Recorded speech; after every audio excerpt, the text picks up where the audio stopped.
Sebelum melanjutkan, jangan lupa subscribe dulu. Terima kasih.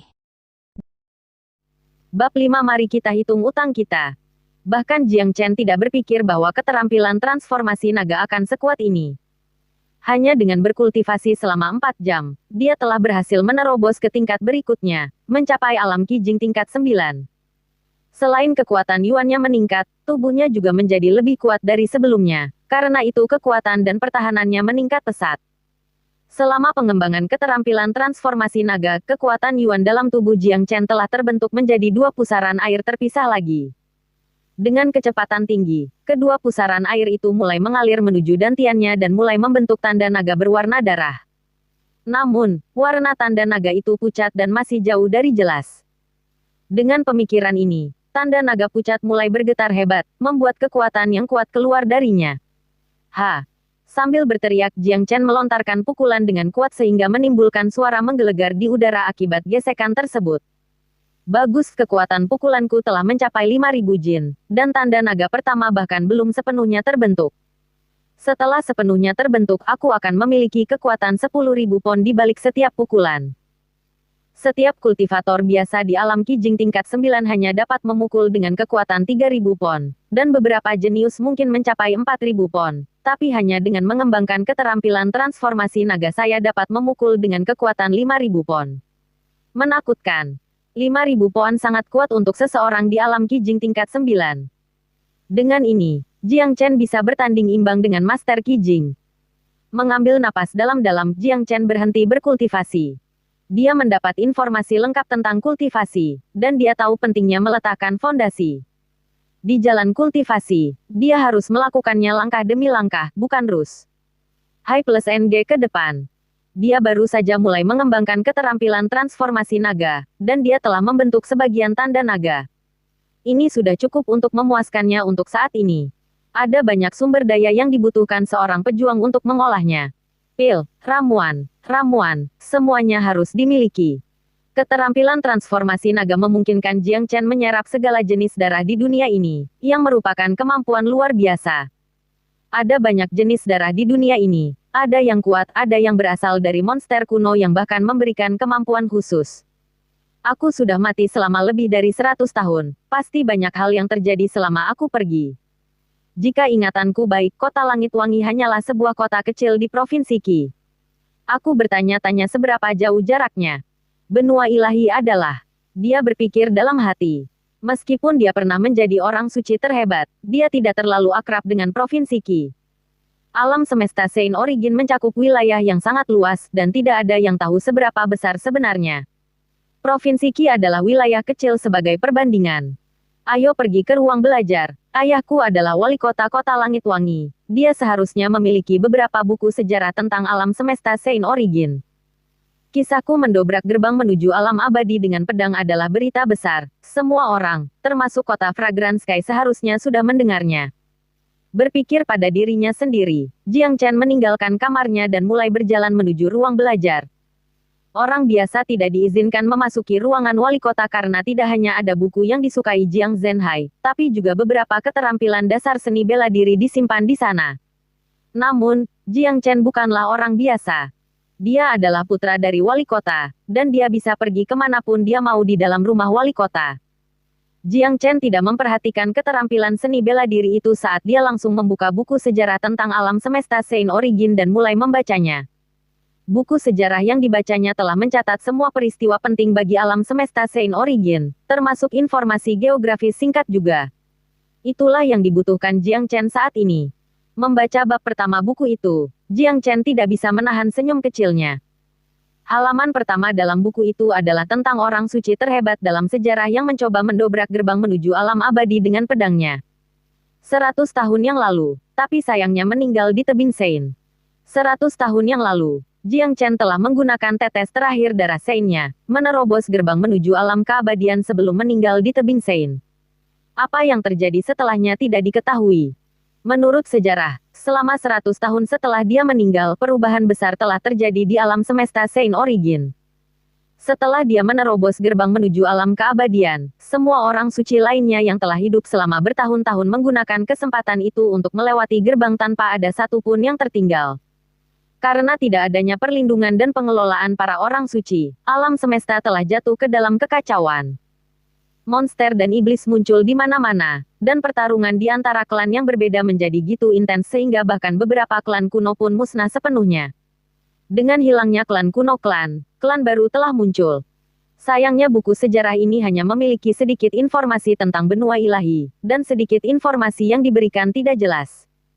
Jiang Chen tidak dapat menemukan catatan apapun tentang klan terkenal atau pejuang hebat manapun. Eranya telah berlalu, dan baginya, ini adalah awal yang baru. Alam semesta Saint Origin meliputi wilayah yang luas dan tanpa batas. Alam semesta terbagi menjadi 5 benua: benua timur, benua barat, benua selatan, benua utara, dan benua ilahi yang paling makmur. Di kehidupan masa lalu Jiang Chen, dia berasal dari benua ilahi. Kota Fragrant Sky terletak di daerah terpencil di Provinsi Qi. Itu adalah kota kecil jika dibandingkan dengan benua timur, belum lagi alam semesta Saint Origin lainnya. Ada total 128 provinsi di benua timur, Provinsi Qi hanyalah salah satunya. Adapun peringkatnya, buku itu tidak menyebutkan apapun. Benua timur, 128 provinsi, perjalananku masih panjang. Dengan senyum di wajahnya, saat dia menutup buku itu, Jiang Chen tahu bahwa suatu hari dia akan melangkah ke benua ilahi lagi, tempat semua orang bermimpi untuk pergi. Itu adalah kehidupan keduanya. Dia akan menjadi yang terhebat lagi dan melangkah ke dunia alam abadi. Melihat keluar jendela, Jiang Chen menyadari bahwa langit mulai gelap. Dia terlalu berkonsentrasi ketika mengolah dan membaca buku sejarah sehingga dia lupa waktu. Ayah tidak mencariku setelah dia mengirim Paman Murong pergi. Tersenyum dengan ekspresi terkejut, dia tahu bahwa Jiang Zhenhai akan datang mencarinya setelah apa yang dia lakukan di aula utama hari ini. Aneh bahwa dia belum datang untuk menemukannya. Faktanya adalah, Jiang Zhenhai memang datang dan mencari Jiang Chen sekaligus, tapi dia terkejut ketika seorang pelayan memberitahunya bahwa putranya pergi ke ruang belajar. Selama 15 tahun, ini adalah pertama kalinya Jiang Chen masuk ke dalam ruang belajar. Jiang Zhenhai tidak ingin mengganggu transformasi positif seperti itu. Berdiri dari posisi semula, tugas Jiang Chen selanjutnya adalah bertemu dengan seseorang, Jiang Rulong. Dia tahu bahwa Jiang Rulong tidak akan menikahi Murong Xiaorou dan menikah dengan keluarga Murong. Dia yakin akan hal ini karena mereka berdua laki-laki. Itu cukup sederhana. Jika dia bertukar tubuh dengan Jiang Rulong dan harus memilih antara bunuh diri dan menikahi Murong Xiaorou, maka dia lebih memilih bunuh diri.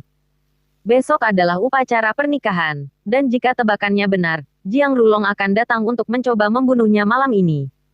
Untuk seseorang seperti Jiang Rulong, yang kerja keras dan usahanya telah musnah, dia tidak akan menerimanya dengan mudah. Dia membenci Jiang Chen, dan dia membenci semua orang di rumah wali kota. Dengan bakatnya, dia akan bisa hidup dengan baik. Hidup bahkan setelah meninggalkan keluarga wali kota. Jiang Chen tidak akan membiarkan musuhnya melarikan diri. Mereka hanya akan menjadi ancaman potensial baginya di masa depan. Meninggalkan ruang belajar, Jiang Chen mulai berjalan menuju rumah Jiang Rulong. Sebagai anak angkat wali kota, status Jiang Rulong tinggi di dalam keluarga, oleh karena itu ia juga memiliki rumah sendiri dengan lingkungan bagus yang bagus untuk bercocok tanam. Jiang Rulong telah berganti pakaian menjadi jas hitam, dan dia berdiri di halaman rumahnya di bawah sinar bulan. Wajah dan matanya tampak muram seperti ular yang siap menyerang.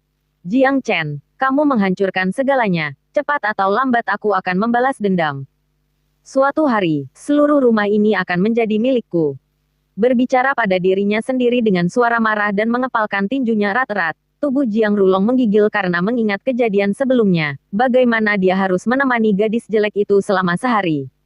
Itu adalah siksaan bagi tubuh dan jiwanya.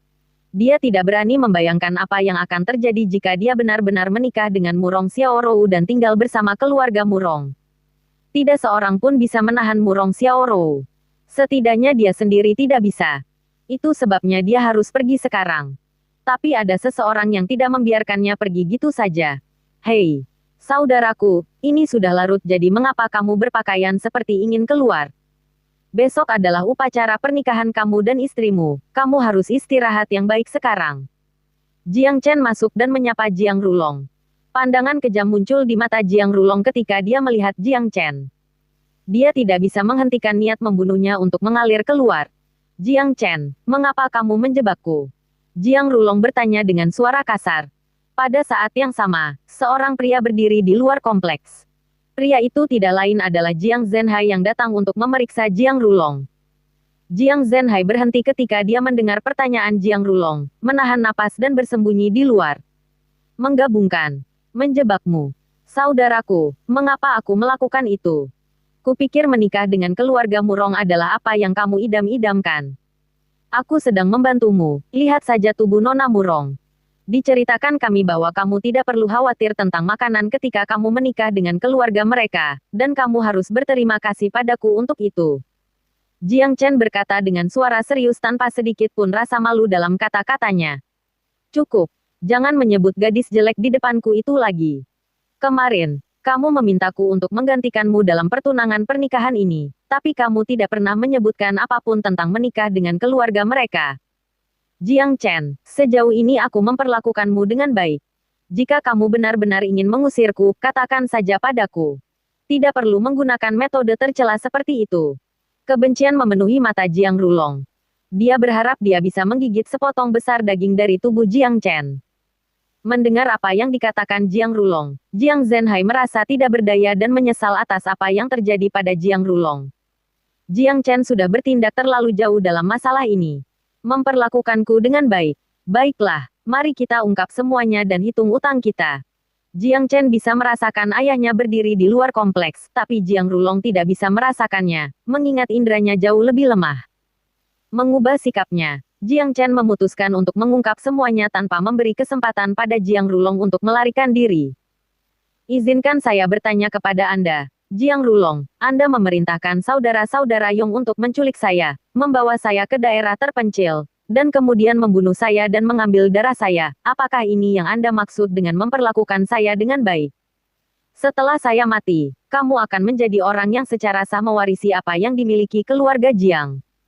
Gitu aku mati, orang yang akan menikahi Nona Murong adalah kamu. Apakah ini yang kamu maksud dengan memperlakukan aku dengan baik? Apakah aku mengatakan sesuatu yang salah, saudaraku sayang? Petik 2. Jiang Chen berkata saat tatapan kejam di matanya menjadi semakin jelas. Terkejut dengan perkataan Jiang Chen, Jiang Zhenhai tetap berdiri di luar kompleks karena dia ingin tahu lebih banyak.